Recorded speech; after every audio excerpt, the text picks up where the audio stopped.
আদম আলাইহিস সালাতু ওয়াস সালামকে আল্লাহ রাব্বুল আলামিন একটা ফল খেতে নিষেধ করলেন। তখন আদম আলাইহিস সালামের সাথে শয়তানের পরিচয় নাই। আদম জানে না যে শয়তান নামে কেউ ওই জায়গায় আছে। আল্লাহ নিষেধ করেছেন এই গাছের ফল খেতে, আদম খায় না, খাবে না। আদম ওই গাছের নিকটবর্তী হতে নিষেধ করেছেন। আদম আলাইহিস সালাম ওই গাছের নিকটবর্তী হয় না, আল্লাহর নির্দেশ আমরা জানো না।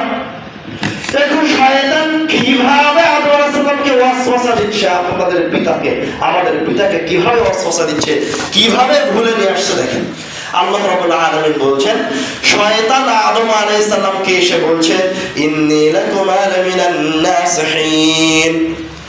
শয়তান আদম আলাইহিস সালাতু ওয়াস সালামের কাছে এসে বলছে, হে আদম, ইন্নী লাকুমা, নিশ্চয় আমি। শয়তান এসে তার পরিচয় শয়তান হিসেবে দিচ্ছে না। শয়তান এসে আদম আলাইহিস সালামকে বলছে যে আমি ইবলিস বা আমি জিন বা আমি শয়তান, একটা রূপ ধারণ করে আদম আলাইহিস সালামের সামনে এসেছে। এসে বলছে, ইন্নী, নিশ্চয় আমি, লাকুমা, তোমাদের দুইজনের জন্য, মিনান নাসিহিন, যারা তোমাদেরকে উপদেশ দেয় তাদের মাঝে আমিও একজন তোমাদের দুইজনের জন্য উপদেশদাতা। নাসিহিন, আমি এসেছি তোমাদের দুইজনকে উপদেশ দেওয়ার জন্য। আমি হচ্ছি, তুমি আদম আর তুমি হাওয়া, তোমাদের দুইজনের উপদেশটা।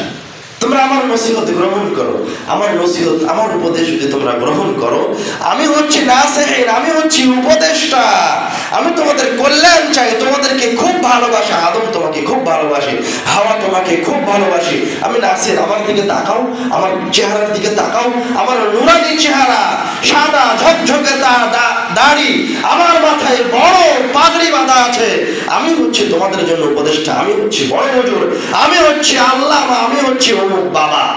তুমি আমার কথা শোনো, আমার কথা শুনলে আল্লাহ রাব্বুল আলামিন, তুমি আর কোনোদিন বার্ধক্যে উপনীত হবে না।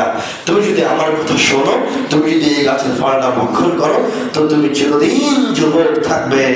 তো এই যে এবার শয়তান এসে আদম আর হাওয়া আলাইহিস সালামকে একজন উপদেষ্টা হিসেবে, একজন ভালো মানুষ হিসেবে নসিহত করছে যে তুমি এই গাছের ফল খেয়ে নাও, এই গাছের ফল খেলে এই এই উপকারিতা। এবারে এত এত উপকারিতার কথা বলেছে যে আদম আলাইহিস সালাম মাথা থেকে আল্লাহ রাব্বুল আলামিনের কথা হারিয়ে গেছে। আরে উপদেশটা এসেছে, উপদেশ হচ্ছে খাও এবার এই গাছের ফল। এখন তো আদম আলাইহিস সালাম তাকে ভালো মনে করে, তাকে প্রকৃত উপদেশটা মনে করে, যেমন আল্লাহ কোরআন মাজিদে বলছেন ওই রকম উপদেশটা মনে করে গাছের ফল খেয়ে নিলেন। এবার যখন গাছের ফল খেয়ে নিয়েছেন, তখন এবার আল্লাহ রাব্বুল আলামিনকে, আল্লাহ রাব্বুল আলামিনের নির্দেশকে অমান্য করা হয়ে গেছে তারা অজান্তে। তিনি তো শয়তানকে শয়তান মনে করে খাননি, ভালো মানুষ মনে করে খেয়েছেন। উনি তো শয়তানকে শয়তান মনে করে ফল খাননি, শয়তানকে উপদেশটা মনে করে খেয়েছেন। এই কথা আল্লাহ বলছেন কোরআন মাজিদে, কিন্তু তিনি ভুল করে ফেলেছেন।